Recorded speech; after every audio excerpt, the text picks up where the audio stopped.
Eh bien, bonjour à tous, j'espère que vous allez bien.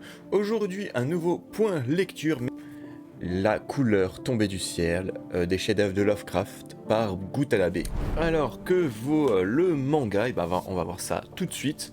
Alors déjà, pour commencer, comparé à la dernière fois, à celui qui hantait les ténèbres, là, il n'y a qu'une seule histoire. Voilà, il n'y en a pas deux, c'est une seule et même histoire. C'est assez épais, vraiment. Enfin, je veux dire, je vais vous dire ça...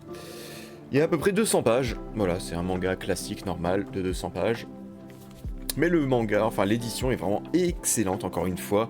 C'est du grand format, le truc simili-cuir, les pages sont vraiment épais et de très bonne qualité. Malheureusement il n'y a pas de page couleur, hein, comme dans les Perfect Editions. Mais bon, après, comme tout le temps, le prix, c'est vraiment assez cher je trouve. Entre 16 et 18 euros, je sais plus combien il fait. Je vais vous dire ça tout de suite, tiens, je vais vérifier. Voilà, donc ça vaut 16 euros.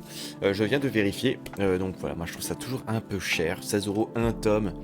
Ah, et en plus, c'est pas vraiment un... Enfin, je veux dire, il y a de la qualité, mais je trouve que c'est quand même excessif. 16 euros, quoi. C'est vraiment trop cher, je trouve. Enfin, bref, en tout cas, de quoi ça parle? Déjà, on va voir ça, on va voir le scénario. Alors, on va suivre un jeune homme qui est là pour créer un réservoir. Il vient d'une entreprise et il veut installer un réservoir d'eau dans une vallée. Je crois que c'est ça, à peu près. Ça fait longtemps que je l'ai lu, hein. Je me souviens plus trop. Et il sait que les terres sont plus ou moins maudits. Et donc il va inspecter et du coup il va voir un vieil homme. Et le vieil homme va lui raconter ce qui s'est passé dans cette vallée. Et on va suivre, du coup il va raconter une histoire d'une famille où une météorite est tombée dans leur jardin. Voilà, dans leur potager je crois, enfin dans leur ferme. Et suite à cette météorite, il va se passer des trucs plus ou moins bizarres. Des scientifiques vont venir étudier la chose. Et vraiment, il va se passer des trucs plutôt étranges. On va en revenir un peu plus loin dans la vidéo. Parce qu'il y a un petit truc qui m'a marqué. Enfin, j'ai trouvé une comparaison avec une autre œuvre, mais on va voir ça plus tard. Donc voilà pour le scénario. Moi, je trouve le scénario vraiment excellent. J'ai adoré. Beaucoup de mystères, beaucoup de fantastique. Vraiment, on se pose des questions. Il y a des trucs bizarres qui se passent. Il y a vraiment de l'horreur. Vraiment, à un moment, il y a vraiment un moment assez gênant, intriguant, même terrifiant parfois même. Vraiment, j'ai énormément aimé le scénario de la couleur tombée du ciel. C'est vraiment le truc que j'adore. Voilà, du mystère, de l'intrigue, des bons personnages. On a envie de savoir ce qui se passe. Il y a vraiment des trucs bizarres. Il y a de l'horreur. Ça fait peur. Vraiment, j'ai beaucoup aimé ce scénario. Vraiment, un très bon point là-dessus. En parlant tout de suite, on va tout de suite parler du dessin. C'est encore une fois très bien dessiné avec des magnifiques doubles pages. Vraiment, comme j'ai dit encore une fois, c'est fait, on dirait que c'est fait avec de l'encre de Chine, vraiment de l'encre très noire. On dirait pas que c'est du crayonné, vraiment, on dirait vraiment que c'est fait à l'encre de Chine.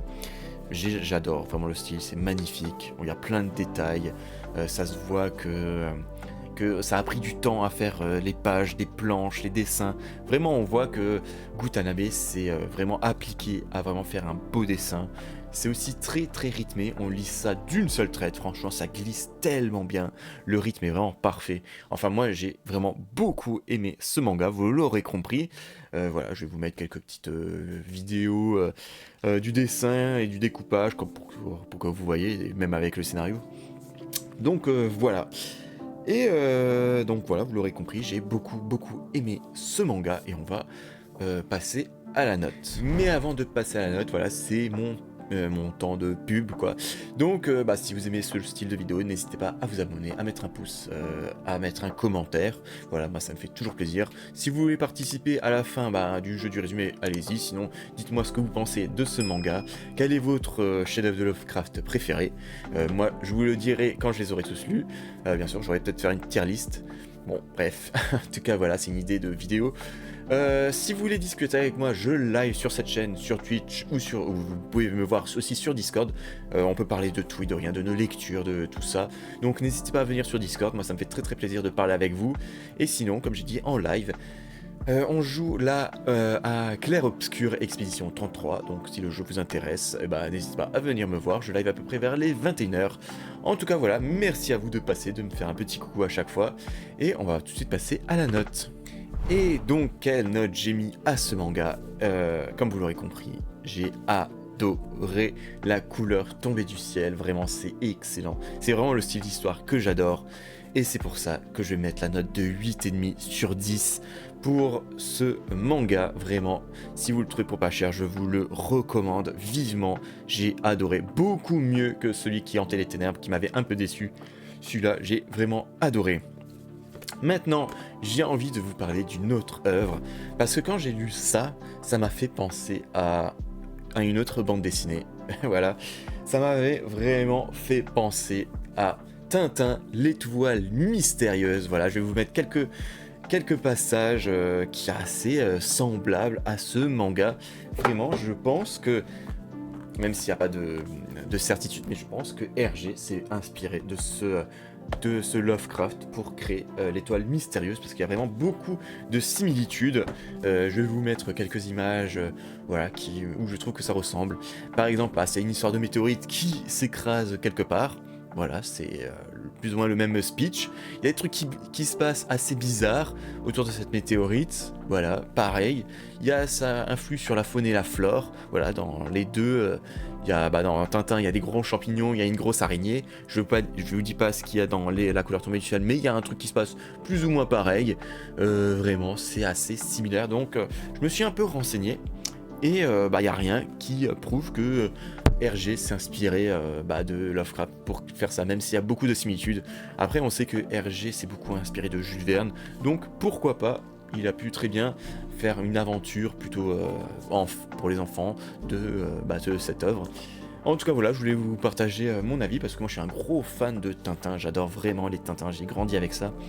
C'est peut-être même la première bande dessinée que j'ai eue dans mes mains. C'est les Tintins. En tout cas, c'est ma première collection que j'ai eue, vraiment avant les mangas. Donc voilà, je suis un gros fan de Tintin. Et ça m'a plutôt marqué. Et en me renseignant un peu, j'ai trouvé que personne n'a relevé ce point de vue. Personne n'a trouvé que l'étoile mystérieuse ressemble énormément à la couleur tombée du ciel. En tout cas, voilà, c'est mon avis. Je vous mets quelques photos pour que vous voyez qu'il y a quelques similitudes, ou en tout cas l'un s'est inspiré de l'autre. En tout cas voilà, j'espère que c'est la fin de cette vidéo et j'espère qu'elle vous aura plu. C'est déjà la fin de cette vidéo et donc on va passer au jeu du résumé. Alors, je réexplique le principe du jeu, c'est que je vais lire le résumé d'un premier tome d'un manga et c'est à vous de trouver de quel manga provient ce résumé. Bien sûr, tous les mots-clés vont être bipés et c'est parti. Je vais vous lire le résumé. Alors, pour rembourser ses dettes, jeune homme dans la dèche la plus totale et exploité en tant que Devil Hunter avec son chien démon tronçonneuse, mais trahi et laissé pour mort, une étrange métamorphose lui offre la possibilité de se tirer des bas-fonds où il croupit. Devenu surpuissant et recruté par une organisation de chasseurs de démons. Alors, de quel manga provient ce résumé? Dites-le moi dans les commentaires.